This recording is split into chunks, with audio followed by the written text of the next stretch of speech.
सर्ववेदान्तसिद्धान्त गोचरं तमगोचरं गोविन्दं परमानन्दं सद्गुरुं प्रणतोऽस्म्यहम्। ॐ शान्ति शान्ति शान्तिः।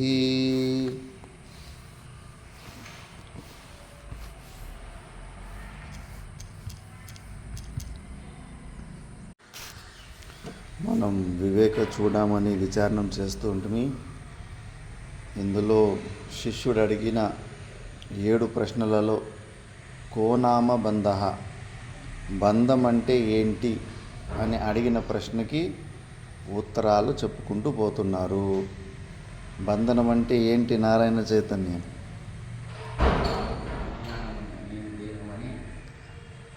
నేను దేహము అనేదే బంధనం. మనము కాని ఈ శరీరాలని నేను అనుకోవడమే ఇదే బంధనము. వాస్తవికంగా గమ్ములేసి తాడుతోటి కట్టేసుకోలేదు. ఆత్మను అనాత్మను నిజమైన సంబంధం కాదు, ఊహించుకున్న సంబంధం, కల్పించుకున్న సంబంధం. ఈ శరీరాలతోటి మనం పెట్టుకున్న సంబంధమే నిజమైన బంధనం. అది వాస్తవికం కాదు. అన్నీ కల్పనాల ద్వారానే పెట్టుకుంటుంది సంబంధం ఇది. ఇప్పుడు మమభావం కూడా అంతే. సంసారం అంటే ఏమీ లేదు.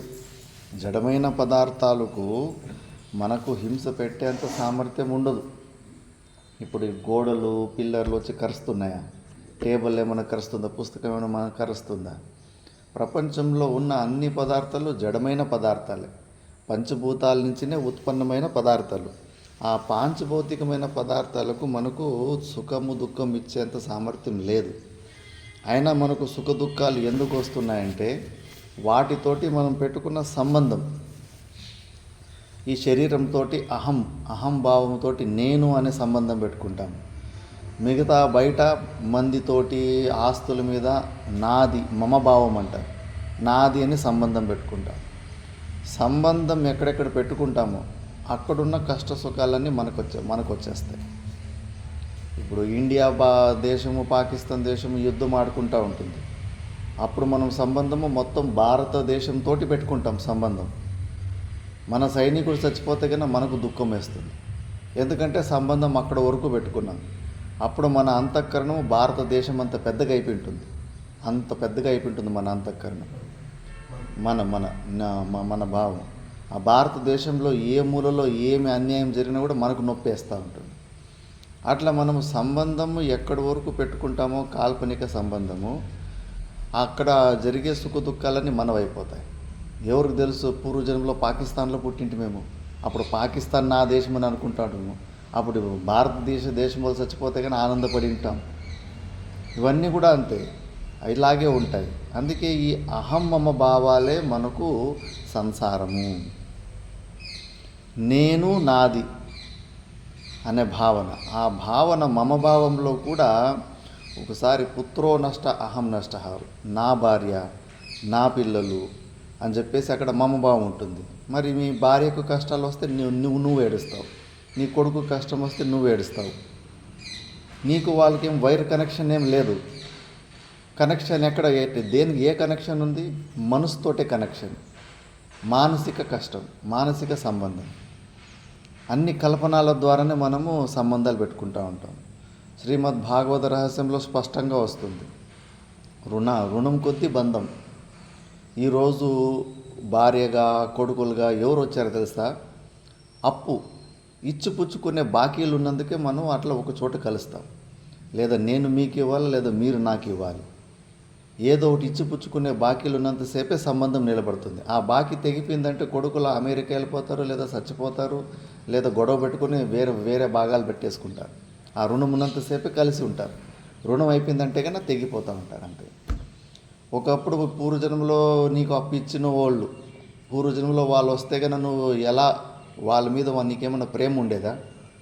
నీకు అప్పు ఇచ్చిన వాళ్ళు అప్పును వసూలు చేయడానికి వచ్చేటప్పుడు వాడు రాకుండా ఉంటే సాలరా నాయన, వాడు ఎక్కడైనా చచ్చిపోతే సాలరా నాయన అని అనుకుంటా పూర్వజన్మలు. ఇప్పుడు వాళ్ళే పిల్లలుగా వచ్చారు.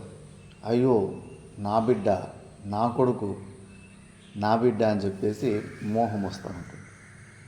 అందుకే శాస్త్రం చెబుతుంది, ఇవన్నీ విచారణ చేయండి.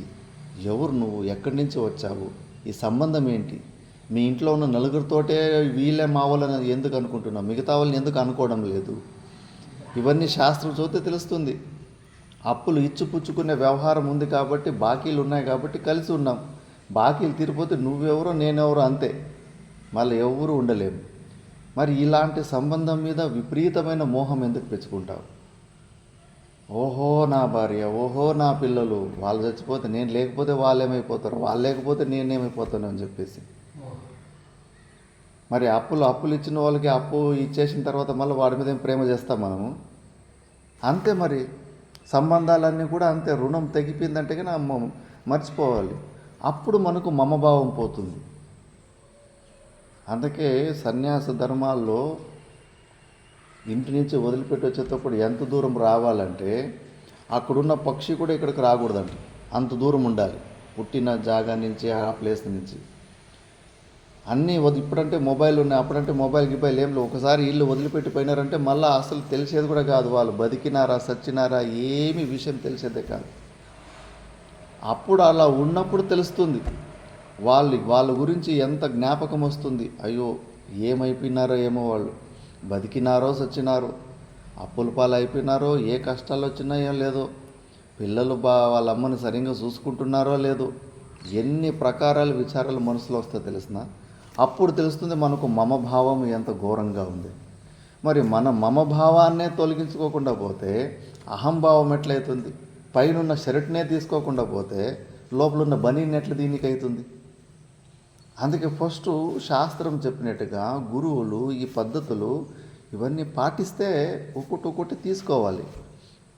విద్యార్థులు చెబుతూ ఉంటాం, ఇంటి నుంచి కాంటాక్ట్లు పెట్టుకోకండి. మా గురుగారు అయితే ఫుల్ స్ట్రిక్ట్ అక్కడ ఈ ఫోన్ల ద్వారా. ఎందుకంటే ఎప్పటి వరకు కాంటాక్ట్లు ఉంటాయో ఏమీ ప్రయోజనం ఉండదు, మమభావం పోనే పోదు. కంప్లీట్ కాంటాక్ట్లు కట్ అయినప్పుడు అప్పుడు చూడండి మనసు ఎట్లా ఎగురుతుంటుందో, వాళ్ళ గురించి ఎంత ఆలోచిస్తూ ఉంటుందో. మరి ఏంటి ఆ మమభావం, వాళ్ళ మీద ఇంకా మోహం ఉంది. మరి మోహం మనకేమో మోక్షం కావాలని ఇటు, కానీ ఆ మోహం ఇంకా పోవడం లేదు. పైన పొరదాన్ని తీసుకోవాలి కదా ఫస్ట్. అది తీసుకున్న తర్వాత మళ్ళీ మన లోపల ఈ శరీరం మీద నేను అనే అహంకారం తీసుకుంటే కానీ ఏమైనా ప్రయోజనం ఉంటుంది? ఫస్ట్ ఆ పొరదే పోలేదు, ఇంకా అన్నీ అట్లే ఉన్నాయి.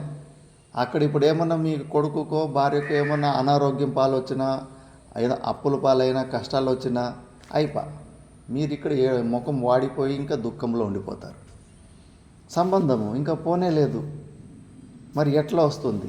ఆత్యంతిక దుఃఖ నివృత్తి ఎట్లా కలుగుతుంది? దుఃఖం మనకి ఎలా పోతుంది?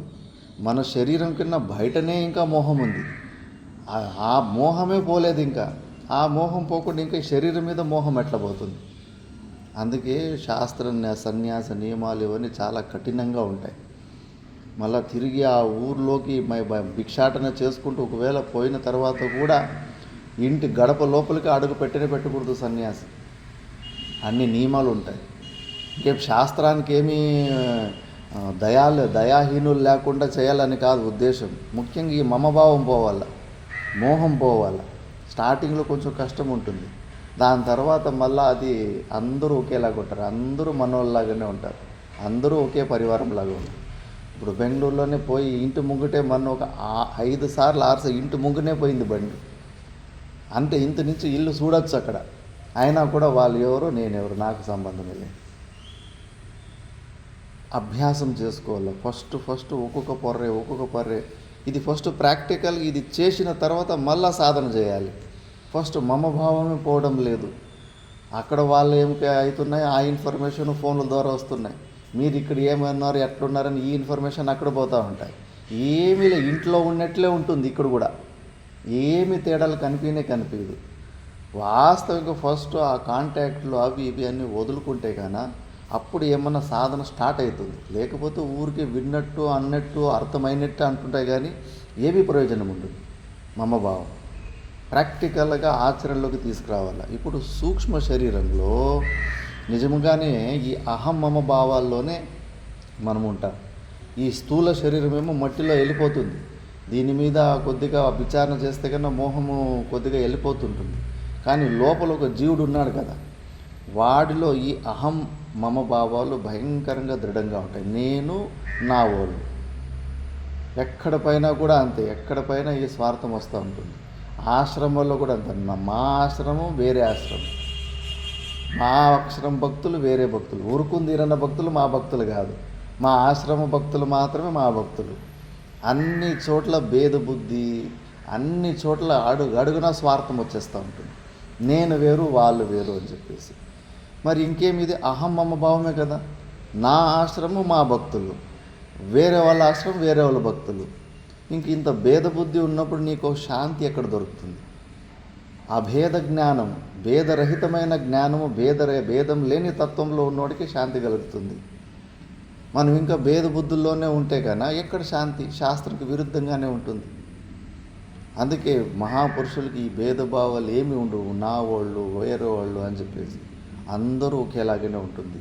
ఫస్ట్ ఈ మమభావం గురించి ఆలోచన చేయండి. ఇప్పుడు మా తాత గురువులకి గురువులు ఉండేవారు, మంచి జ్యోతిషులు వాళ్ళు కాశీలో కొంతమంది పండితులకి డౌట్ వచ్చింది జ్యోతిష్ శాస్త్రంలో. ఆ డౌట్లు తీర్చుకోవడానికి పరమ గురువుల దగ్గరకు వచ్చారు. వస్తే కన్నా వాళ్ళకి ఆ డౌట్లు క్లియర్ చేసేసి తర్వాత నా కుండలి తీయండి, నా జన్మ కుండలి తీయండి అన్నాడు వాళ్ళకి పండితులు. అందరు భక్తులంతా ఉన్నారంట. కుండలి తీసిండంట.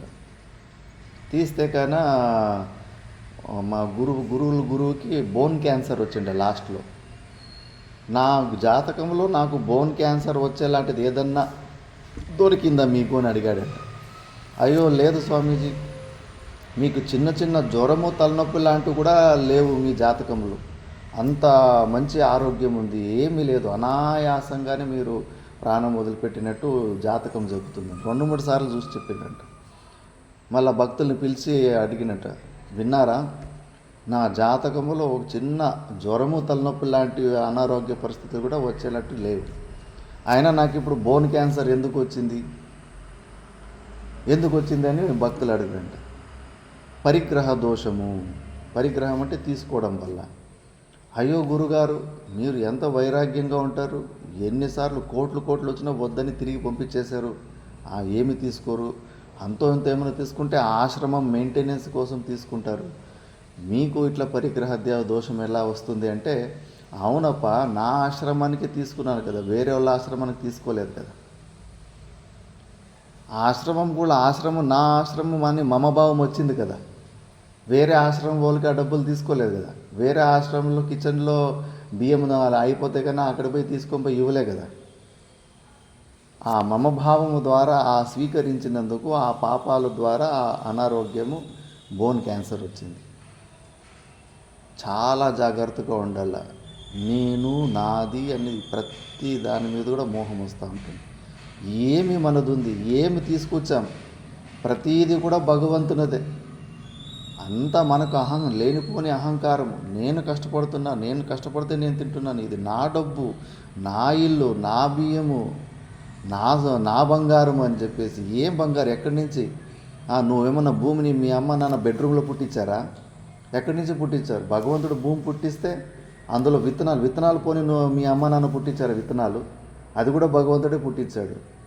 ఆ భూమిలో కొద్దిగా దున్నేసి ఆ విత్తనాలు వేస్తే కానీ ఆ విత్తనాలు వేసింది మొలక రావాలంటే అన్ని విత్తనాలు వస్తాయా?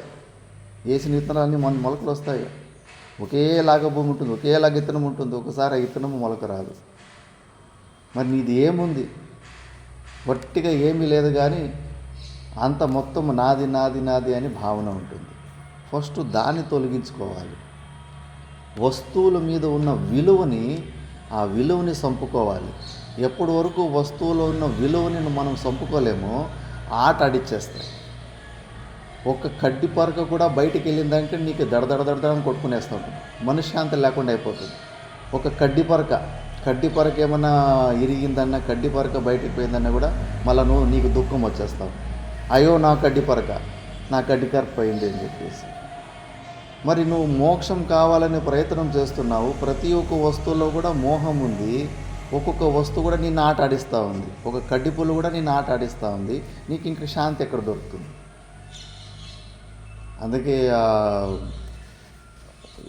బసవన్న వాళ్ళ వచనాలలో ఒక ముసలం ఉంటుందంట. బాగా ఇట్లా మంచిగా వేదాంతం చెప్పిన ఒక శాస్త్రం చదివిన వ్యక్తి వచ్చేసి వేదాంతం చెప్పనీకపోతుంటే కన్నా మీ వేదాంతం ఏముంది, మా దగ్గర కసుగు కూర్చుకునే వాళ్ళ దగ్గర మీకన్నా ఎక్కువ జ్ఞానం ఉంది అన్నారంట. అయ్యో అట్లట్టయితుంది, శాస్త్రం గీస్త్రం ఏం చదువుకుండా కసుగు కూర్చుకునే వాళ్ళ దగ్గర శాస్త్రం చదివిన వాళ్ళకన్నా ఎక్కువ జ్ఞానం ఉంటుందా అని చెప్పేసి పరీక్షిద్దాం వీళ్ళు నిజంగా వేదాంతం ఆచరణలో ఉన్నారని చెప్పేసి. ఆమె రోజు కొసు ఊడుస్తూ ఉంటుందంట. కొసు ఊడుస్తూ ఉంటే కన్నా ముందుగానే పోయించిందంటే బంగారు నాణ్యాలు వేసేస్తాడంట అక్కడ. చూద్దాము వీళ్ళు చెప్పే మాటలకు వీళ్ళ ఆచరణకి ఏమైనా తేడా ఉందని చెప్పేసి. ఆమెకు నిజంగానే కొసువుకు బంగారు నాణ్యాలకు ఏమీ తేడా లేదు. వాటిని కూడా ఊడ్చేసి డస్ట్బిన్లోకి వేసేసిందంట. అట్లా ఏ రోజు నువ్వు ఆ డబ్బులని రాయని చెత్తని ఒకేలాగా చూసే అంత సామర్థ్యం వస్తుందో అప్పుడు నీకు ఈ మమభావం పోతుంది. ఊరికే వట్టిగా మాటలు చెప్పుకోవడం కాదు, మనం మన దగ్గర ఉన్న డబ్బులు డస్ట్బిన్లో చెత్తలో పారేసేంత సామర్థ్యం వచ్చిందా? లేదు. బాగా ఆలోచించాలి. ఊరికి ఎంత వింటే ఏం ప్రయోజనము? కూరంత విని అన్నమంత ఆచరించాలంటారు. ఆచరణలో తీసుకురండి. వస్తువుల మీద ఉన్న విలువను పోగొట్టుకోండి, అప్పుడు మమభావం పోతుంది. వస్తువులలో ఉన్న ఆ వస్తువు విలువైంది, ఆ వస్తువు నుంచి నాకు ఏదో ప్రయోజనం ఉంది అనే భావం ఉన్నంతసేపు మమభావం పోదు. మమభావం అస్సలు పోనే పోదు. ఒకసారి ఇట్లా గురు శిష్యులు పోతూ ఉంటారంట. పోతూ ఉంటే కన్నా ముందు గురువులు పోతుంటే కానీ అక్కడ బంగారం దేవుడితో 4 గెజ్జు ఏదో కనిపిస్తుంటుందంట.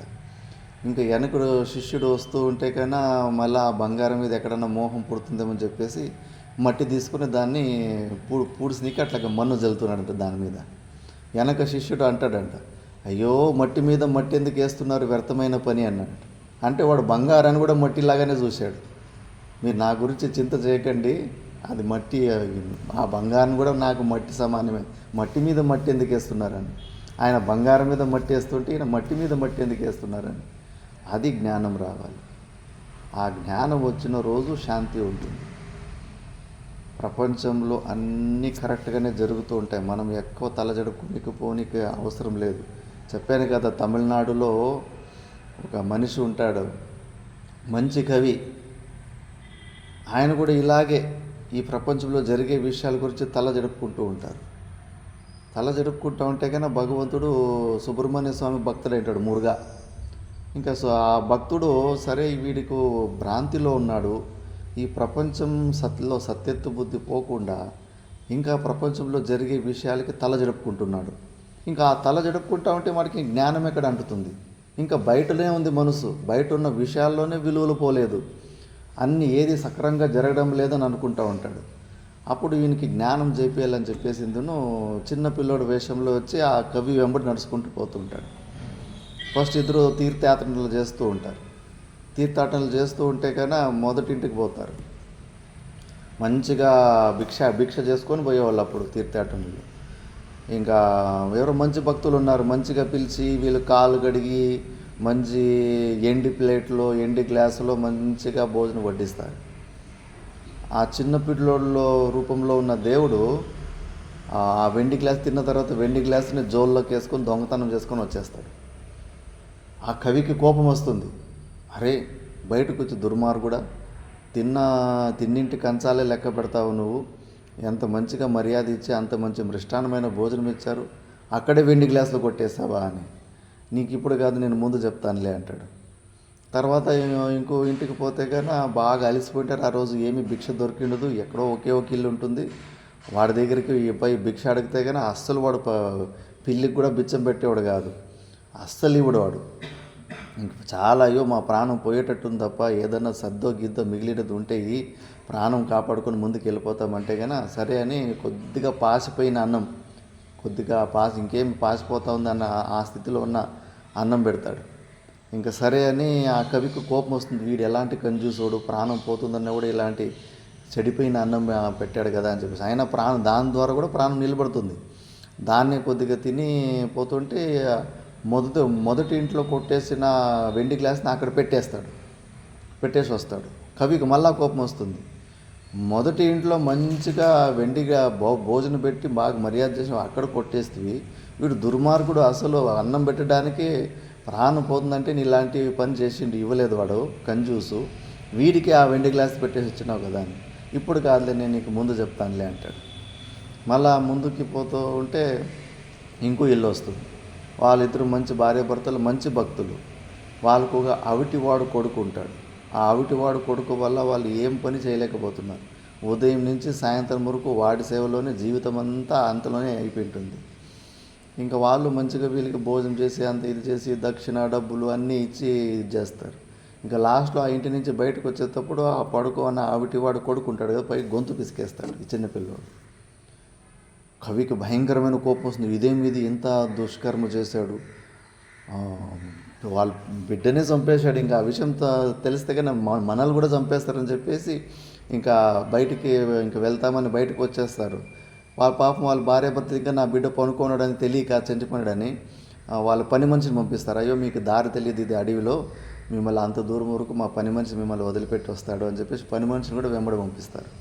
ఆ పని మనిషిని కూడా ఈ చిన్నపిల్లడు పైనుంచి కొండ మీద నుంచి నూకేసి చంపేస్తాడు. అప్పుడు కవికి కోపం వచ్చి కొట్టనీకి పోతాడు. దుర్మార్గుడా, ఎన్ని చూసి ఊరుకుండాలరా, ఎన్ని తప్పుడు పనులు చేస్తున్నావు నువ్వు అని చెప్పేసి. అప్పుడు ఆ చిన్నపిల్లడు భగవంతుని రూపంలోకి వచ్చేస్తాడు. భగవంతుని రూపంలోకి వచ్చేసిన తర్వాత అప్పుడు చెప్తాడు, ఏంటి పరమాత్మ, ఏంటి లీలలు అంటే, నీకు జ్ఞానబోధ చేయడానికైనా నువ్వు ఏమీ సక్రంగా జరగడం లేదని అనవసరంగా టైం వేస్ట్ చేసుకుంటున్నావు. ప్రపంచంలోనే నీ మనసు టైం వేస్ట్ చేసుకుంటున్నావు. ప్రపంచంలో అన్నీ సక్రంగా జరుగుతూ ఉన్నాయి, నీ బుద్ధికి అనిపిస్తుంది ఏది సక్రంగా జరగడం లేదు ప్రపంచంలో అని చెప్పేసి. మొదటి వ్యక్తికి ఎందుకు నేను ఆ వెండి గ్లాసు కొట్టానంటే, వాడు మంచివాడే, కాకపోతే దంభిత్వం ఉంది, ఉన్నది చూపించుకుంటా ఉన్నాడు. అది చూపించుకోకూడదు.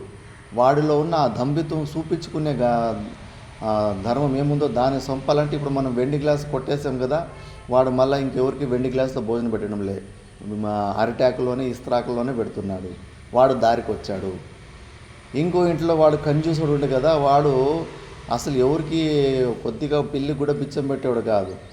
వాడికి సద్యన్నము కుళ్ళిపోయిన అన్నం పెడితేనే నాకు వెండి గ్లాస్ వచ్చిందంటే, ఇంకా మంచి అన్నం పెడితే ఇంకా మంచి మంచి గిఫ్ట్లు రావచ్చు అని చెప్పేసి అందరికీ ఇప్పుడు మంచిగా భోజనం పెట్టడం స్టార్ట్ చేశాడు.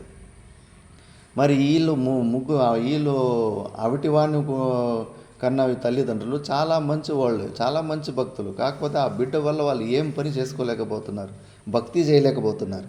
అందుకే వాడిని చంపేసి మళ్ళీ వాళ్ళు కొడుకులోని ఇంకోసారి పుట్టేలాగా మంచిగా అవయవాలతోటి మంచిగా పుట్టేలాగా వానికి ఆశీర్వాదం చేశాను. మళ్ళీ ఈ పనుని ఎందుకు చంపేశానంటే, ఈరోజు రాత్రే వాళ్ళకి ఎలాగో అవుటివాడు కొడుకున్నాడు, వారసుడు లేడని చెప్పేసి వాళ్ళందరికీ విషం పెట్టేసి చంపేసి వాడు ఆస్తిని కొట్టేయాలని చూస్తుండే. అందుకే ఈ పనివాడిని పైనుంచి నూకేశాను అని. అలా జరిగేవన్నీ కరెక్ట్గానే జరుగుతూ ఉంటాయి. ఊరికే మనము తల దూరుస్తాం, అయ్యో అక్కడ అన్యాయం జరిగిపోతూ ఉంది, అయ్యో ఇక్కడ అన్యాయం జరిగిపోతూ ఉందని. మనం ఎవరు యమధర్మరాజు మరి యమధర్మరాజు పని మనమే చేస్తే కానీ ఆయన ఏం చేయాలి పని? పోలీసులు చేసే పని మనమే చేసుకుంటే పోలీస్ స్టేషన్కి మళ్ళీ ఎట్లా పనులు ఉంటాయి? ఎవరు పని వాళ్ళు చేసుకుంటే కరెక్ట్గా ఉంటుంది. మనం వచ్చిన పని ఏంటి? మనకు మోస్ట్ అహంభావము మమభావం తొలగించుకోవాలి మోక్షం రావాలంటే. ఇంకా ప్రపంచంలోనే వస్తువులోనే విలువలు పోలేదు నీకు. ఆ వస్తువు పోయింది, ఈ వస్తువు పోయింది అని చెప్పేసి బంగారం మీదనే మోహం ఉండకూడదంటే కన్నా పరక పుల్ల మీద కూడా ఇంకా మోహం పోలేదు, ఇంకేం జ్ఞానం అంటుకుంటుంది?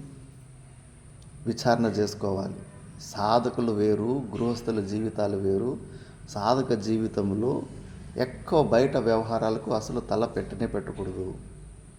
అన్నీ కరెక్ట్గా జరుగుతూ ఉంటాయి. కర్మ సిద్ధాంతం ఏంటంటే, ఉప్పు తిన్నోడు నీళ్ళు తాగాల్సిందే, తప్పు చేసినోడు శిక్ష అనుభవించాల్సిందే. మనం ఎవరు శిక్షలు వేయడానికి, అవి వేయడానికి? వేసేవాడు ఉన్నాడు. పోలీస్ స్టేషన్లు ఉండంటే వాళ్ళు చేసే పనులు వాళ్ళు చేసుకుంటారు. యమధర్మరాజు ఉన్నంటే చిత్రగుప్తుడు, గుప్తంగా చిత్రాలు తీసేవాడు.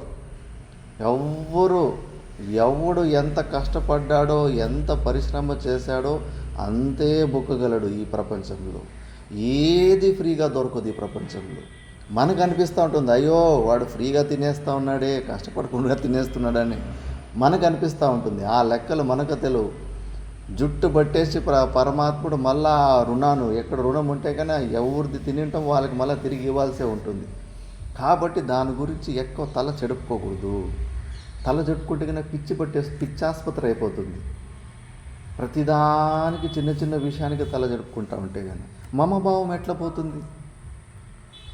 నేను నా వాళ్ళు కాదు, బయట ఉన్న వస్తువుల మీద మనకి ఇంకా విలువ పోలేదు, ఈ శరీరం మీద ఉన్న అహంకారం పోతుందా? ఆలోచన చేయాలి. ఇవన్నీ గురువులు పరీక్ష చేస్తారు. అందుకే అప్పుడు శిష్యుని వట్టి చేతుల్లో నిలబెట్టింటారు. ఏమి నువ్వు ఇంటి నుంచి ఏమి తీసుకురాకూడదో ఆశ్రమం కానీ సన్యాస ధర్మాలు మొత్తం అంతా వదిలిపెట్టేసి వట్టి చేతులు బట్టలు కూడా ఇప్పేస్తారు. సన్యాసంలో దిగంబరంగానే ఉత్తర దిశకు నడుచుకొని పోవాలి. సిగ్గు లజ్జా సంరక్షణ కోసం నా వల్ల అవ్వడం లేదంటే కనుక ఒక కౌపీనం ఇస్తారు సన్యాసంలో. అంతే. అంత తప్పితే కనుక నీకు నువ్వు అసలు నీ శరీరమే నువ్వు కాదు, ఈ శరీరంలో ఉన్న సచ్చిదానంద స్వరూపుడివి నువ్వు. అలా అభ్యాసం చేస్తే అప్పుడు మోహం పోతుంది.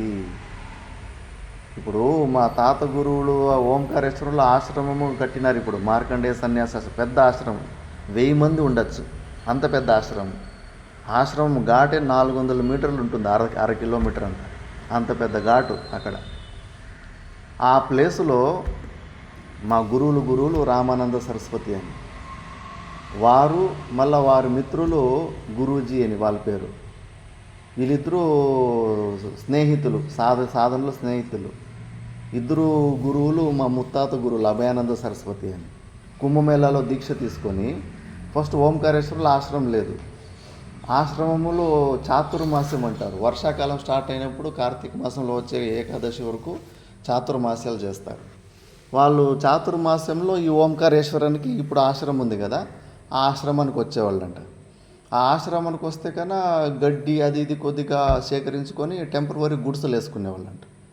గుడిసెలు వేసుకొని ఆ 4 నెలలు అక్కడ ఉండి భిక్షాటన చేసుకొని సాధన చేసుకొని ఆ 4 నెలలు అయిపోయిన తర్వాత ఆ గుడిసెని మొత్తం అంతా కూల్చేసి అగ్గిపెట్టేసి వెళ్ళిపోతారు. ఎందుకంటే మళ్ళీ దాని మీద మోహం వస్తుంది అని, ఇది నా ఇల్లు నా గుడిసె అని చెప్పేసి నాది నా ఇల్లు అంటే మళ్ళీ అక్కడికి వాపసు రావాలనిపిస్తూ ఉంటుంది. ఒక జాగాలో 15 నిమిషాల కన్నా ఎక్కువసేపు ఉంటే కానీ ఆ స్థలం మీద మోహం వచ్చేస్తుంది. వ్యాసుని కొడుకు శుకదేవుడు ఒక ఆవులో పాలు పిదికేంత సమయం ఒక చోటు ఉండాలి, ఆ చోటులో అంతకన్నా ఎక్కువ సమయం ఉంటే ఆ స్థలం మీద మోహం వచ్చేసి ఉంటుంది. ఇప్పుడు ఈ ఆశ్రమం మీద ఎంత మోహం వచ్చి ఉంటుందంటే దీన్ని వదిలిపెట్టిపోతే తెలుస్తుంది. అందుకే సాధువులకి నియమం ఉంటుంది, వాళ్ళు చాతుర్మాసం చేసిన తర్వాత ఆ గుడిసెను ఉంచకూడదు, కూలగొట్టేసి అగ్గి పెట్టేయాలి. లేకపోతే కన్నా మళ్ళీ అక్కడికి వాపసు రావాలనిపిస్తుంది, మళ్ళీ మమ్మభావం వస్తూ ఉంటుంది. అట్లా సాధన చేసుకుంటూ ఉంటారు. సాధన చేసుకుంటూ ఉంటే మళ్ళీ మా తాత గురువులు అభయానంద సరస్వతిని, అరే మీరు ప్రతి సంవత్సరం అక్కడ చాతుర్మాసం చేసుకుంటున్నారు కదా, ఈసారి నేను అక్కడికే వస్తాను, నాకు ఒక గుడిసె తయారు చేయండి అంటారు. సరే అని గుడిసె తయారు చేస్తే కన్నా వాళ్ళ సంకల్పం, అభయానంద సరస్వతి వాళ్ళ అవధూతలు, అరే ఇది మార్కండేయ ఋషి స్థానం రా, ఇది మళ్ళా శంకరాచార్యులు విద్యని పొందిన స్థానం రా ఓంకారేశ్వరము, శంకరాచార్యులు గురువుల స్థానం రా, ఇక్కడ వేదాంత విచారణ జరగాలి. మళ్ళీ నర్మదా పరిక్రమ చేస్తూ ఉంటారు, ప్రదక్షిణలు చేస్తూ ఉంటారు నదికే 3600 కిలోమీటర్లు. మరి ఆ నర్మదా పరిక్రమ చేసేటోళ్ళకి ఇక్కడ కొద్దిగా భోజనం దొరకాలిరా, సేవ జరగాలి, ఆశ్రమము కట్టాలి అని అన్నారంట. మా తాత గురువులకి రామానంద సరస్వతి వాళ్ళకి ఇంట్రెస్ట్ లేదు. ఆశ్రమం అంటే చిన్న పనే, 1000 మంది అత్తగారు 1000 మంది కోడలు, ఎప్పుడు లొల్లిలే, ఎప్పుడు గురుగారి దగ్గరికి పంచాయతీలు వస్తుంటారు, ఒక్కరి మీద ఒకరు షికాయతులు. ఇప్పుడు ఈ ఆశ్రమంలో ఉన్న భక్తులు అందరి మీద కంప్లైంట్లు వచ్చినాయి, ఒక్కరు కూడా వదిలిపెట్టలేదు. వీళ్ళ మీద వాళ్ళ మీద వీళ్ళు అంతా వచ్చి వినిపిస్తూ ఉంటారు. అన్నీ వినాలి, పెద్ద పోలీస్ స్టేషన్లు, అందుకు వాళ్ళకి పిచ్చి పట్టేసేది. వాళ్ళకి ఎప్పుడు క్రిమినల్ కేసులు, మర్డర్ కేసులు, ఆ కేసులు విని వాళ్ళకి పిచ్చి పట్టేసి ఉంటుంది. ఎస్ఐలకి వీళ్ళకి వాళ్ళ భార్య పిల్లలు కూడా సరిగ్గా చూసుకోలేకపోతారు. గురువుల పోస్ట్ కూడా అంతే, ఎప్పుడు లొల్లిలే, ఎప్పుడు పంచాయతీలే. కప్ప పాము న్యాయం, కప్ప పాముని మింగి నోట్లో పెట్టుకుంటుంది, కొన్ని కప్పని కాపాడదాం పోతే పాము కోపం వస్తుంది, నా భోజనం నువ్వు లాక్కుంటివా అని, లేదా వదిలిపెడదామంటే కప్ప నువ్వు నన్ను ఎందుకు కాపాడలేదు అని చెప్పేసి. పంచాయతీలంతా అంతే, ఎటువైపు నిర్ణయం చేసినా ఇంకోడు కంట అయిపోతాడు. నాకు ఆశ్రమం విచిత్రమైన గోచరాలు, ఇక్కడ మామిడి చెట్టు పెట్టాలని ఒకటి అంటాడు, లేదా ఆమూల్లో పెట్టాలని ఇంకోటి అంటాడు. ఒకని మాట వింటేమా ఇంకోడు కంట అయిపోతాడు, ఇంకోటి రూమ్ ఇక్కడ కట్టద్దు అక్కడ కట్టాలంటాడు, 5-6 మంది అంటారు. ఎవరిదన్నా ఒకరు నమ్ముతుమా ఇంకో 4 కంట అయిపోతారు. ఒక్కొక్క విషయంలో ఒక్కొక్కరు ఇట్లా కంట అవుతూ పోతూ ఉంటారు. చాలా కష్టమైన పని ఆశ్రమాన్ని మెయింటైన్ చేయడం అంటే. విలన్ క్యారెక్టర్ తీసుకోవడం అని ఎవరిని మెప్పిలేము, అందరికీ కంటు కావాల్సిందే. అటు తిరిగి మళ్ళీ నా మీదకే వస్తారు. స్వామి చెప్పాలి, స్వామి చేయాలని అన్నీ మళ్ళీ చుట్టూ తిరిగేసి మళ్ళీ ఇక్కడికి వస్తూ ఉంటారు. ఇవన్నీ సమస్యలు ఉంటాయని చెప్పేసి సాధువులు ఎవరు ఈ బాధ్యతలు తీసుకోరు. అసలు భార్య పిల్లలే జన్మనిచ్చిన తల్లిదండ్రులే వద్దనుకొని వచ్చింటారు. ఇక్కడికి వచ్చేసి మళ్ళీ ఈ లొల్లిలు, మళ్ళీ రూపాయి ఆశ ఉండదు, మళ్ళీ భార్య పిల్లలకి కష్టపడేది కాదు. ఉదయం నుంచి సాయంత్రం వరకు అన్ని టెన్షన్లు తీసుకోవాలా, అన్నీ పనికిరాని ఏమీ సాధన గురించి ఏమీ ఉండదు. మళ్ళీ అన్ని పంచాయతీలు లొల్లిలు ఇవే సంసారమే. మరి ఎవరు ఒప్పుకుంటారు ఆశ్రమాలకి? అస్సలు ఒప్పుకోరు. అందుకే పరివ్రాజక జీవనానికి వెళ్ళిపోతారు. అంతో ఎంతో ఒక పూట భిక్ష తీసుకొని అటు ఇటు తిరుక్కుంటూ ఉంటే చాలని చెప్పేసి ఒప్పుకోలేదు మా తాత గురువులు. వద్దప్ప, మనశ్శాంతిగా భిక్షాటన చేసుకొని టెంపరరీ గుడిసెలు వేసుకొని జీవితం ఎలా గడుపుతూ ఉంది, నా వల్ల కుదరదన్నారు. ఇంకా ఆ గురువులు ఆగిన కుదురుతంటే ఆ మొదలే అవధూతులు వాళ్ళు 3 సార్లు పారిపోయారు. 3 సార్లు పారిపోయిన కూడా లాస్ట్కి నచ్చ చెప్పి, లేదు నీవు గురువు ఆజ్ఞని పాటించాల్సిందని తర్వాత ఇంకా ఆశ్రమము మా తాత గురువుల పక్కలో ఇంకోైన గురూజీ అని ఉండే కదా, ఆయన ఎక్కువ ఇంట్రెస్ట్ చూపించాడంట. లేదు ఆశ్రమం కట్టాలా, గురువులు చెప్పారు కదా అని చెప్పేసి. మా గురువులు తాత గురువులు చాలా హుషారు. ముందుగానే భవిష్యత్తులో ఏం సమస్యలు వస్తే బాగా తెలుసు. ఈ మమభావం వచ్చేస్తుంది మఠాలు ఆశ్రమాల మీద. అంతకుముందు వాళ్ళు టెంపరరీ గుడిసెలు వేసుకున్నప్పుడు అక్కడ ఒక రాగి చెట్టు ఉంది. ఇప్పుడు అది పెద్ద మానయిందిలే రాగి చెట్టు. వీళ్ళు అప్పుడు ఈ జాగా నాది అనే భావన లేదు కదా గుడిసెలు వేసుకున్నప్పుడు. అప్పుడు ఆ రాగి చెట్టులో ప్రతి సంవత్సరం అక్కడ వచ్చి మేకలు వచ్చి ఆకలి కొరికితే కదా అసలు వీళ్ళేం పట్టించుకోలేదు. నాకు దీనికి ఏం సంబంధం లేదు, మేక అడవిలో ఉన్న చెట్టు అని చెప్పేసి. మళ్ళీ ఎప్పుడైతే అక్కడ ఆశ్రమం స్టార్ట్ చేశాడో మా తాత గురువులు జతలో గురూజీ అని ఉన్నవాడు కదా, ఆయన ఆ మేకని తోలనీకి స్టార్ట్ చేశాడట. ఇంకా ఇది నా ఆశ్రమం అని కాంపౌండ్ వేసిన తర్వాత మా తాత గురువులు చూసి నవ్వుకునేవాళ్ళంట. అంటే ఈ ఆశ్రమం ఈ జాగాకి 4-5 సంవత్సరాల నుంచి వస్తున్నాం, ఏ రోజు మేకను తోలలేదు, నా చెట్టు నాది అనే భావన రాలేదు. కానీ ఇప్పుడు ఈ జాగా నాది, నా ఆశ్రమంలోని చెట్టు అని భావన వచ్చి ఆ మేకను తోలుతుందంట. ఎంత తోలినా కూడా మేకలకి అలవాటు పడిన ఊరుకుంటాయా, వచ్చి ఆకలి మేస్తుంటే ఒకరోజు కట్టె తీసుకొని కొట్టి తొరిమిండు మేకని. ఇంకా గట్టిగా నవ్వేసిండంట మా తాత గురువు. కాదప్ప, ఆశ్రమం కట్టాలంటివి నీకు అర్థమవుతుందా? 5-6 సంవత్సరాల నుంచి వస్తుంటే ఒక్కరోజు కూడా అప్పుడు కూడా మేక వచ్చి తినిపోతుండే, ఒక్కసారి కొట్టలేదు, ఇప్పుడు కొట్టేస్తావు కదా, అందుకే డేంజరు అని చెప్పేది. మమభావము నాది అనే భావన వచ్చేస్తూ ఉంటుంది. ప్రతిరోజు జాగ్రత్తగా ఉండాలి. ఇంకేమా సంసారము, ఇల్లు వదిలిపెట్టి మళ్ళీ ఇక్కడ పెద్ద ఇల్లు పెట్టి కట్టుకున్నావు, ఇంట్లోన నీకు ఒక భార్య, ఒక అత్త, 2 పిల్లలు ఉంటారు. ఆశ్రమంలో నీకు 1000 మంది అత్తగారు, 1000 మంది పిల్లలు. ఇక్కడ కూడా అంతే. అక్కడ గొడవ పడ్డానికి అన్నతమ్ములు ఉంటే కానీ ఇక్కడ కూడా ఒక విద్యార్థి ఇంకో విద్యార్థి గొడవలు పడతానే ఉంటారు. ఇక్కడ కూడా అత్త మామల్లాగా ఉంటారు, అత్త కోడల్లాగానే ఉంటారు. సీనియర్లంతా అత్తల్లాగా ఉంటారు, కొత్తగా వచ్చినంత కోడల్లాగా ఉంటారు. సీనియర్లు జూనియర్ల మీద కంట్రోల్ చేస్తూ ఉంటారు, నువ్వు అట్లా చేయాలా ఇట్లా చేయాలని చెప్పేసి. అందరూ చెప్పేటోళ్ళే, చేసేటోళ్ళు తక్కువ, కానీ అందరూ పెత్తనాలు చెలాయించాలి, నువ్వు అట్లా కాదు ఇట్లా చేయాలని చెప్పేసి. మరి ఇంకేం సంసారం, ఇల్లు వదిలిపెట్టి ఏం ప్రయోజనం?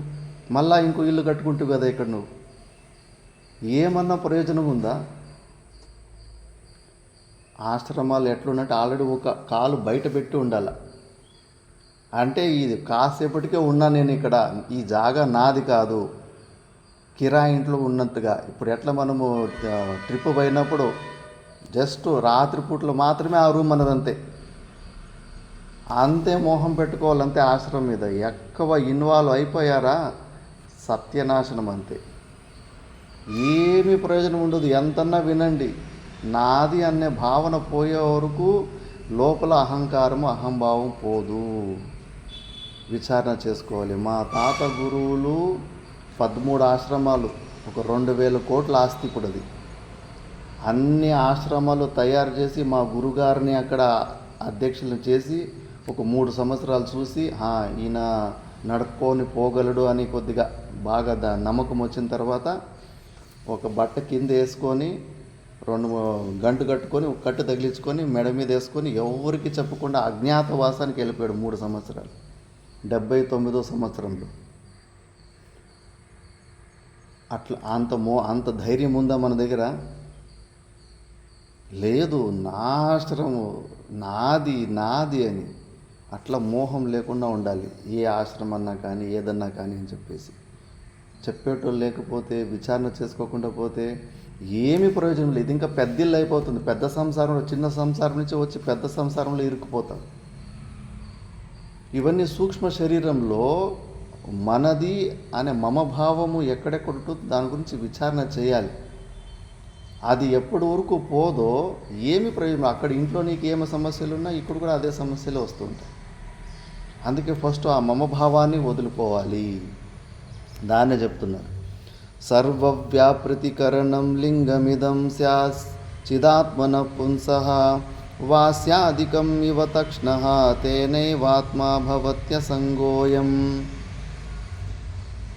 వాస్తవంగా మనది నిర్గుణ నిరాకార స్వరూపము, సచ్చిదానంద స్వరూపము, ఎప్పుడు ఆనందంగా ఉండే స్వరూపము. మనలో క్రియలు కూడా జరగవు.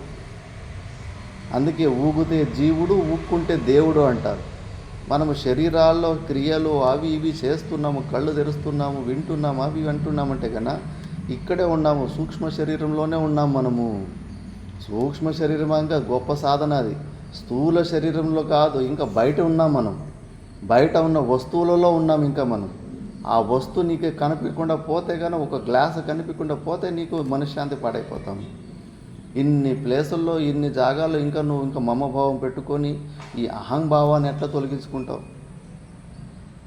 ఏముంది దానికి అంత విలువ ఎందుకు? మరుభూమిలో ఇసుక నీళ్ళలాగా కనిపిస్తుంది, దానికేమైనా పైప్ లైన్లు వేస్తున్నామా?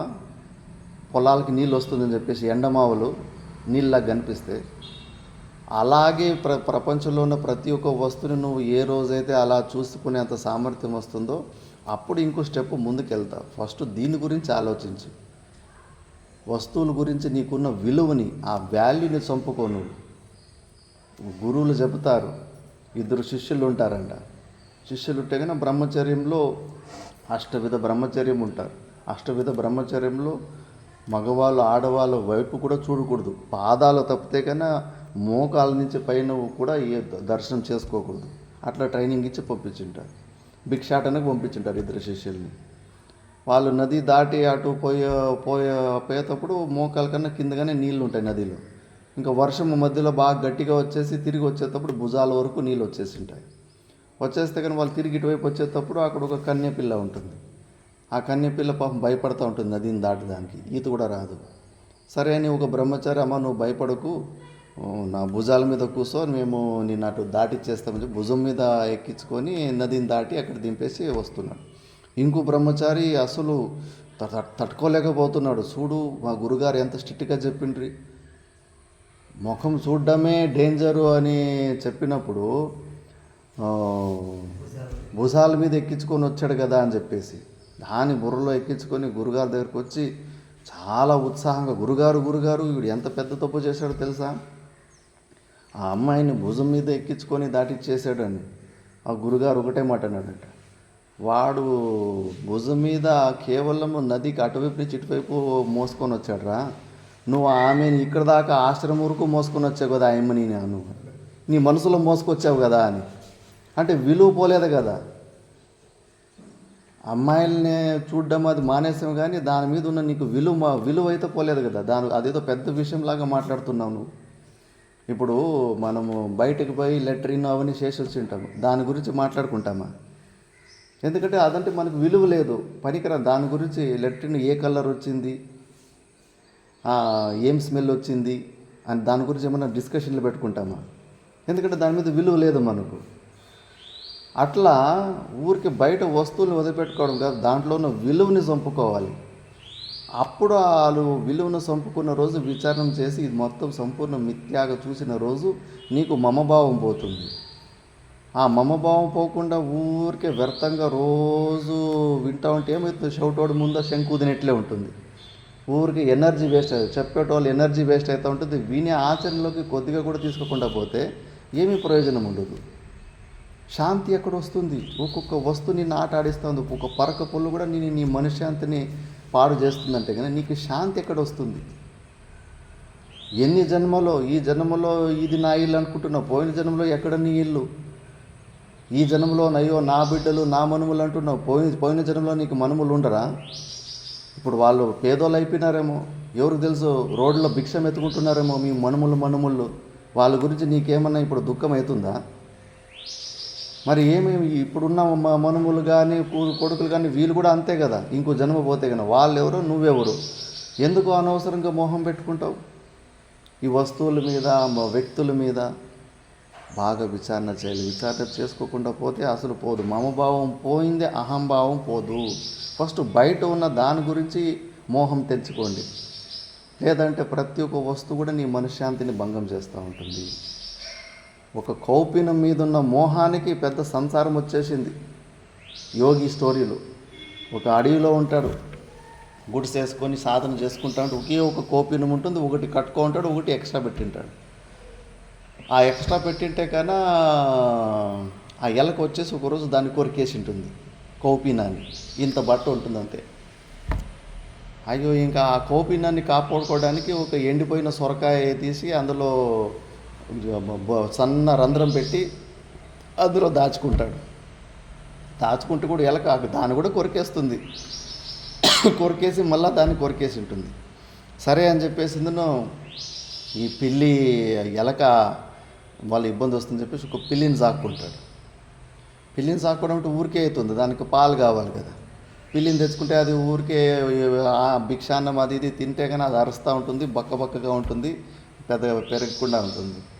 సరే అని చెప్పేసి పాలు కావాలంటే కానీ ఆవును పెంచుకోవాలి. మరి ఆవును పెంచుకోవడం అంటే చిన్న పని కాదు. ఇంకా చిన్న పిల్లని చూసుకున్నట్టు ఇంకా అడుగు పోయి గడ్డి కోసుకొని రావాలా, అది కోసుకొని రావాలా, మళ్ళీ వంట చేయాలి అని ఇంకా ఆయన సాధన. ఇంకా ఆవును చూసుకుంటూ ఉంటే కానీ ఇంకా గోయింద ధ్యానము, జపము, స్వాధ్యాయము, స్వాహ అయిపోతుంది అంతే. ఎంతోమంది సాధువులు అలాగే జీవితం వేస్ట్ చేసుకున్నారు. పొలం పనులు, ఆ పనులు, ఈ పనులు చేసుకోవడం వల్ల మెయిన్ సాధనే వదిలిపెట్టేసుకున్నారు. గృహస్థుల్లాగానే అక్కడ ఇంట్లో చేసే పనులు ఇక్కడ వచ్చి మళ్ళీ ఇక్కడ పోయి ఇరుక్కునేస్తూ ఉంటారు. ఏమి ప్రయోజనం ఉండదు. నువ్వు ఈ పని చేసుకోవాలనుకుంటే ఈ బట్టలు ఎందుకు, అక్కడే ఇంట్లోనే చేసుకోవచ్చు కదా. అక్కడేం తక్కువైంది, అక్కడ ఇంకా ఎక్కువ పని చేసుకోవచ్చు కదా. ఇక్కడికి వచ్చేసి మళ్ళీ అదే పని చేసుకుంటావు అంటే కానీ నువ్వు ఇంకా శ్రవణ మన నిధిధ్యాసనం చేసి మోక్షం ఇంకేం పొందుతావు? ఒక గృహస్థునిలాగానే జీవితం గడిపేస్తున్నావు. కాబట్టి అది కుదరదు. ఇంకా మళ్ళీ ఆవును చూసుకోవడానికి ఒక పని మనిషి, వాడు ఏమి బ్రహ్మచారి. మనం సన్యాసులు బ్రహ్మచారి అయితే అందరూ బ్రహ్మచారులు అయిపోతారు.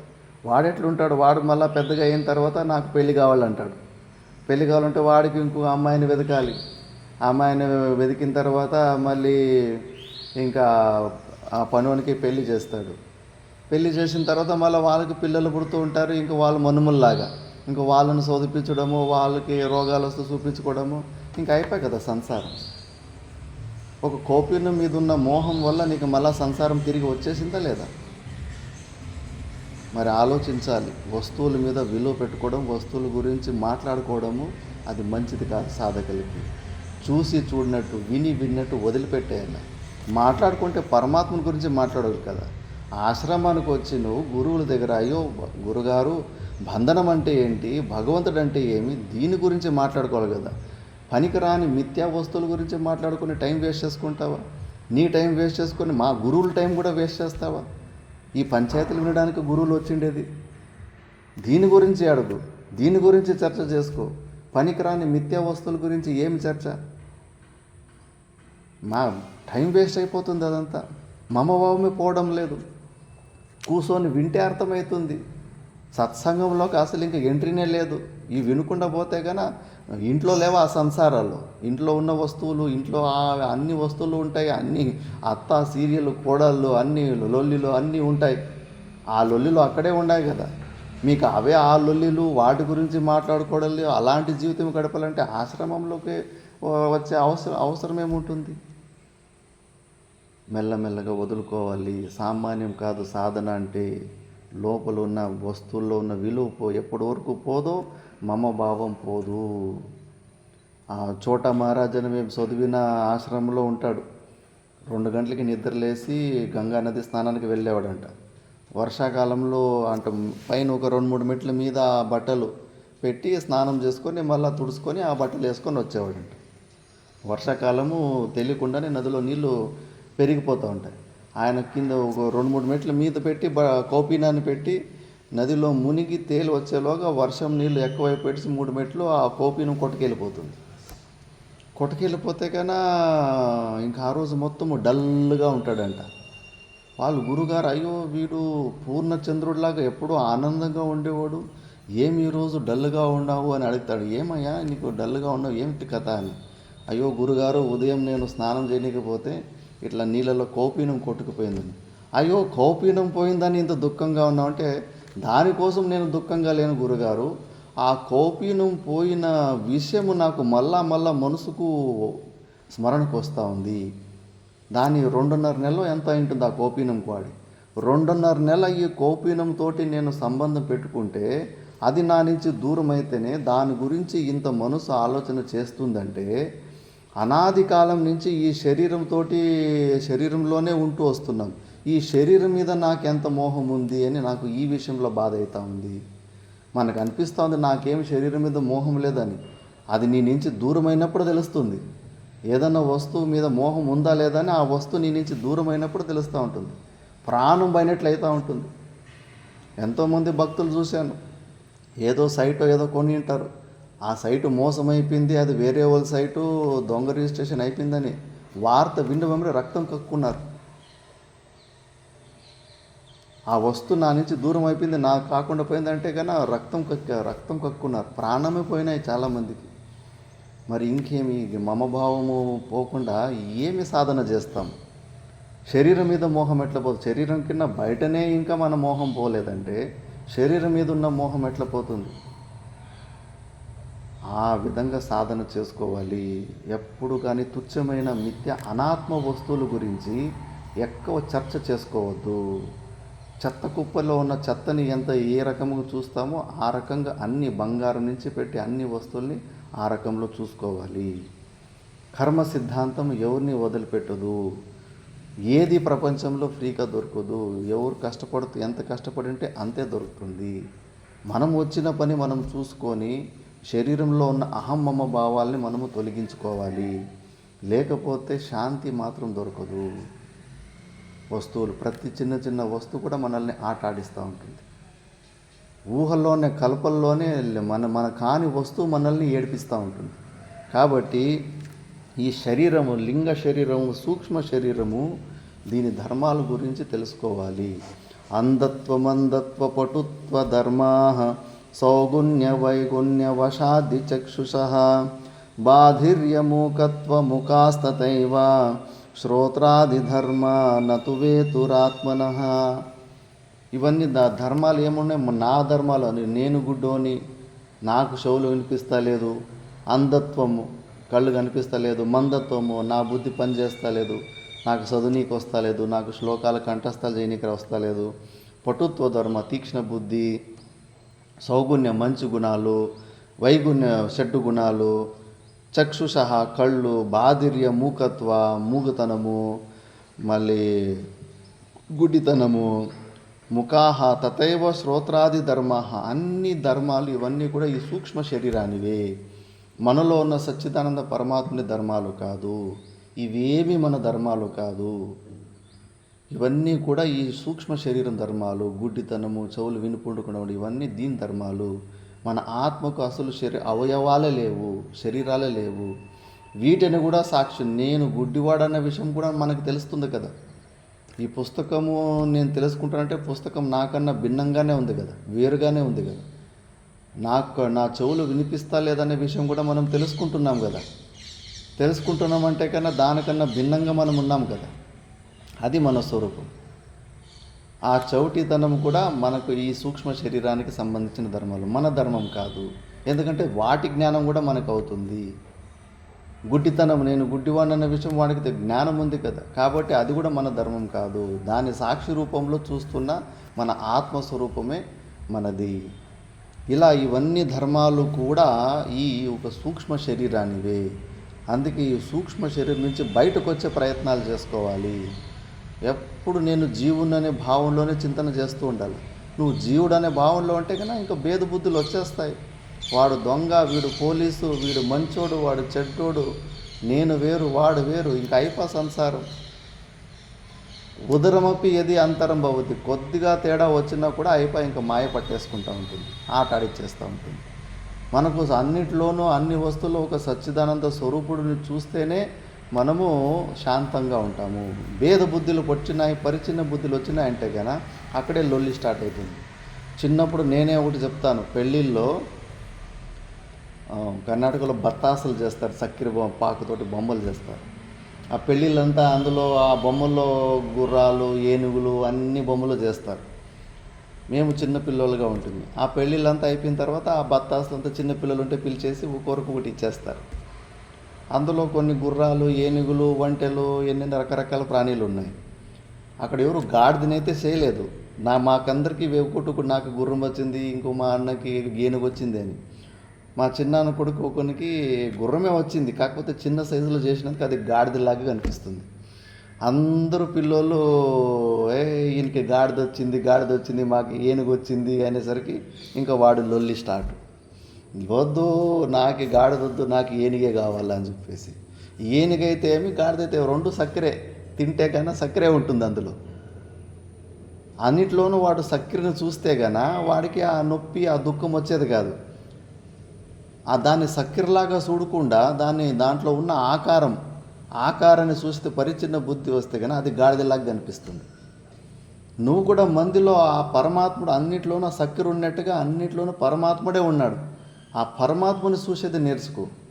ఆ పరమాత్మను చూడడం నేర్చుకోకుండా వాడు దొంగ, వీడు మంచోడు అనే భేద బుద్ధులు చూసినావంటే గన వాడికి వచ్చిన సమస్యలు నీకు వస్తాయి. ఇది తత్వం.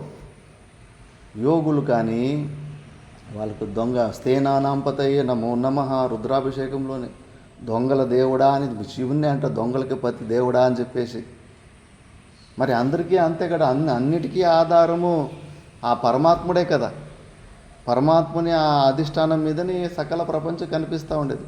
పరమాత్మ కన్నా భిన్నంగా ఉన్నాడు ఆ దొంగ.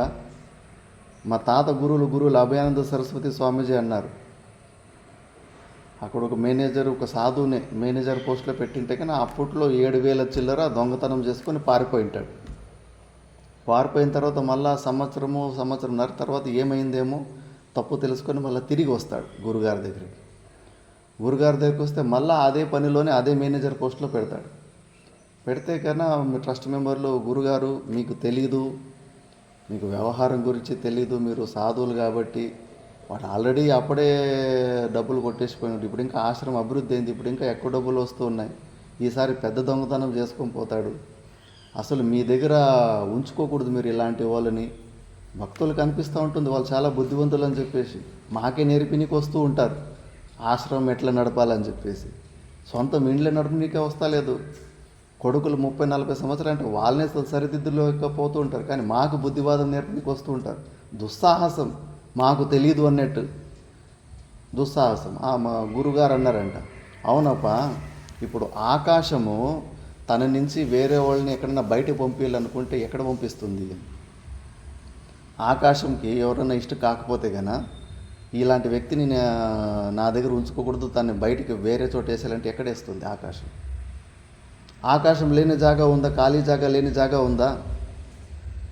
మా తత్వం కూడా అక్కడ ఉన్నాం మేము, సర్వవ్యాపకంగా ఉన్న పరమాత్మ. నా నుంచి దూరం పెట్టాలంటున్నావు, ఎక్కడ పెట్టాలి? ఆకాశం తన నుంచి వేరే వాళ్ళని దూరం పెట్టాలంటే ఎక్కడ పెడుతుంది? ఎక్కడ పెట్టినా అక్కడ ఆకాశం ఉంటుంది అని చెప్పేసి. ఇట్లా సాధువుల తత్వం ఇట్లా ఉంటుంది. మిగతా వాళ్ళు అజ్ఞానం ఉన్న వాళ్ళు అంతా పరిచిన్న బుద్ధులు, అంతా ఆ సక్కెర బొమ్మలో ఉన్న గాడిదని చూస్తుంటారు, కానీ అదంతా సక్కెర అని చూడరు. వాడు దొంగ, వాడు ఇది చేస్తాడు, అది చేస్తాడు, ఊరికే పనికిరాని మాటలు పెట్టుకొని అజ్ఞానంలో ఉండి వాళ్ళు దుఃఖంగా ఉంటారు. వాళ్ళ చుట్టుముట్టు ఉన్న వాళ్ళని కూడా దుఃఖంలో పెట్టేస్తారు. నరకం నరకం నరకం, దుఃఖం దుఃఖాంత నాటకం. కాబట్టి ఇవన్నీ విచారణ చేస్తే పోతాయి. అన్ని చోట్ల అన్ని వస్తువుల్లో పరమాత్మనే చూడాలి. నువ్వు ఆ పరిచిన్న వికారాలు ఎందుకు చూస్తున్నావు? పచ్చకామర్లు ఉన్నోడికి అన్నీ పచ్చగానే కనిపిస్తూ ఉంటాయి. నీలో వికారాలు ఉన్నాయి కాబట్టి నీకు ఆ వికారాలే కనిపిస్తున్నాయి. వాళ్ళు పరమాత్ముడు కనిపిస్తలేడు, దొంగలో పరమాత్ముడు కనిపిస్తలేడు. అన్నింటిలోనూ మనం చూడాలి. సాధకులు ఎప్పుడు అట్లా భేద బుద్ధి లేకుండా సమానంగా చూసే తత్వం వస్తుందో అప్పుడు శాంతి లభిస్తుంది. ఏమి ప్రపంచంలో విలువైన వస్తువు ఏమీ లేనే లేదు. శాస్త్రం తుంచి పారేసింది. రాత్రిపూట్ల నువ్వు చూసే స్వప్నము ఎంత మిథ్యానో పగులు పూట్ల చూసి ఈ ప్రపంచం కూడా అంతే అబద్ధము. ఇలాంటి అబద్ధమైన వస్తువులు ఏంటి నీ ఆసక్తి? తొండలాడిపోతున్నావు. అయ్యో అట్లయిపోతుంది, ఇట్లయిపోతుంది. ఏమైపోతుంది? స్వప్నంలో ఎన్ని అయిపోయాయి, స్వప్నంలో ఎన్ని భూకంపాలు వచ్చాయి, ఎంతమంది చచ్చిపోయారు, ఎన్ని రాజ్యాలు పోయాయి స్వప్నంలో. దాని గురించి ఏమైనా చింత చేస్తామా? పనికిరాని మిథ్యా వస్తువుల గురించి నీ ఎనర్జీని, నీ శక్తిని వేస్ట్ ఎందుకు చేసుకుంటావు? శాస్త్రం మాట, గురువుల మాటలో ఉపదేశం చేసుకోవాలి. అప్పుడు శాంతి లభిస్తూ ఉంటుంది. దోషాలు చూసుకుంటూ పోతే ఎక్కడ ప్రతి గురువుల్లోనే వదిలిపెట్టలేదు. రామచంద్ర ప్రభువుని ఇప్పుడు కూడా వదిలిపెట్టడం లేదు. టీవీలో కూర్చొని డిబేట్ సెషన్లో కూర్చొని రాముడు మూర్ఖుడు, కృష్ణునికి ఇండియన్ కాన్స్టిట్యూషన్ ప్రకారం కృష్ణుని జైల్లో పెట్టాలి, ఎంత అన్యాయంగా చంపేశాడని ఇప్పుడు కూడా నిందలు చేసుకుంటూ ఉంటారు. దోషాలు చూసుకుంటే పరమాత్మలో కూడా కనిపిస్తూ ఉంటాయి. ఇంకా సామాన్య వ్యక్తుల్లో కనిపివా? దోషాలు మందిలో చూడడం కాదు, మనలో చూసుకోవాలి. వస్తువుల్లో ఉన్న దోష దర్శనాలు చూసుకుంటూ ఉండాలి. కపోల కల్పనాలకి అంతే ఉండదు. ఇక్కడ ఒక దోమ గరిస్తే కనుక కంటి రెప్ప మీద వాడి ఇట్లా ఏమన్నా అనుకున్నాడు అనుకో, ఆ దోమను దోలడానికి ఎదురుగా నువ్వు చూసి అవి చూడు, నాకే కన్ను ఎగరేస్తున్నాడు, నాకే కన్ను చూపిస్తున్నాడు, వాడికి ఎంత అహంకారం అని వాడు అనుకుంటాడు. ఊహలు ఊహించుకోవడానికి ఏమన్నా అంతుందా? దానికి ఏమైనా ట్యాక్స్ వేస్తాడా? ఇష్టం వచ్చినట్లు ఊహించుకుంటూ ఉంటారు. చాలా తప్పు అది, చాలా అపరాధం అది. శాంతి, మనశ్శాంతి ఉండదు. ఫస్ట్ అందుకే ఈ మమభావం గురించి మంచిగా ఆలోచన చేసి ఫస్ట్ బయట ఉన్న పొరను తీయండి, బయట ఉన్న పైన వేసుకున్న స్వెటర్ తీయండి, దాని తర్వాత షర్ట్ తిప్పండి, దాని తర్వాత బనీ నీకు వస్తుంది. ముందుగానే బనీ నిప్పాలనే ప్రయత్నం చేస్తే ఎక్కడొస్తుంది? ఫస్ట్ బయట ఉన్న వస్తువుల్లో ఉన్న విలువను చంపుకోండి. ఊరికే పనికిరాని మాటలు ఎంత మాట్లాడుకుంటే ఏమి? శాస్త్రము ఘోషించి నీకు యుక్తుల ద్వారా చూపిస్తూ ఉంది. ఇది నైమిత్తకం అని చెప్పేసి మరుభూముల్లో ఇసుక నీళ్ళలాగా కనిపిస్తూ ఉంటుంది. ఎండమావులు సూర్యకిరణాలు ఉన్నంతసేపు ఉదయం నుంచి సాయంత్రం వరకు కనిపిస్తూ ఉంటుంది. సాయంత్రం అయిపోతే మళ్ళీ కనిపించదు. అందుకే దాన్ని మనం మిథ్య అంటాం. సూర్యకిరణాలు ఉంటేనే కనిపిస్తుంది, లేకుంటే కనిపిస్తలేదు కాబట్టి అది సత్యమైన వస్తువు కాదు అని. ఈ ప్రపంచం మనకి ఎప్పుడు కనిపిస్తూ ఉంది? మనసు బుద్ధులు ఉంటేనే, మనసు బుద్ధులు యాక్టివ్గా ఉంటేనే మనకి ఈ ప్రపంచము, ఈ శరీరము అంతా కనిపిస్తూ ఉంది. ప్రతిరోజు గాఢ నిద్రలో మనసు బుద్ధులు స్వాభావికంగా లేకుండా అయిపోయినప్పుడు ప్రపంచం ఎక్కడ, ఈ శరీరం ఎక్కడ? ఏమీ లేదు అక్కడ. మరి దాన్ని మాత్రం అది మిథ్యాన్ని ఒప్పుకుంటున్నావు, దీన్ని ఎందుకు ఒప్పుకోవడం లేదు ప్రపంచాన్ని? ఇది ఏమో కంటిన్యూస్గా కనిపిస్తూ ఉంది. మనసు అక్కడ సూర్యకిరణాలు ఉంటే అక్కడ ఉసుక నీళ్ళలాగా కనిపిస్తుంది, ఇక్కడ మనసు బుద్ధులు ఉంటే ప్రపంచం కనిపిస్తూ ఉంది. ఈ మాత్రం ప్రపంచానికి ఎందుకు తల జరుపుకుంటావు? ఇంకెట్లా చెప్పాలి శాస్త్రం? ఇంకెట్లా చెప్పాలి గురువులు? ఇంకా మంది గురించి, వస్తువుల గురించి, దాని గురించి తల జరుపుకుంటావా? ఏమి పని దాంతో? స్వప్నమే మిథ్యా వస్తువు గురించి ఎక్కువ చర్చ చేసుకోవడం వల్ల ఏం ప్రయోజనం? తలనొప్పి వస్తుంది, అశాంతి గురవుతుంది, భేదబుద్ధి వస్తుంది, ద్వేషం వస్తుంది, రాగద్వేషాలు వస్తాయి, పనికిరానివన్నీ వచ్చి మన మనశ్శాంతిని పాడు చేస్తాయి. శాస్త్రం మాట వింటూ ఉండాలి, అప్పుడు ఆ శాంతి కల్పిస్తూ ఉంటుంది. అందుకే మెల్లమెల్లగా వస్తువుల్లో ఉన్న విలువని తీసేసుకొని మమభావాన్ని తొలగించుకుంటే మళ్ళీ ఈ శరీరం మీద ఉన్న అహంభావము పోతుంది. బయట ఇది జరగకుండా ఒక్కసారి శరీరం మీద ఉన్న మోహం తీసుకోవాలంటే అది కాని పని అది. అందుకే ఈ సూక్ష్మ శరీరం గురించి ఇవన్నీ కూడా సూక్ష్మ శరీరం యొక్క ధర్మాలని చెప్పుకుంటూ వస్తున్నారు. మళ్ళీ ఇంకా దీని సూక్ష్మ శరీరం గురించి 4-5 శ్లోకాలు వస్తాయి, అవి సాయంత్రం చూసుకుందాం. ఓం పూర్ణమదః పూర్ణమిదం పూర్ణాత్ పూర్ణముదచ్యతే పూర్ణస్య పూర్ణమాదాయ పూర్ణమేవావశిష్యతే. ఓం శాంతి శాంతి శాంతి.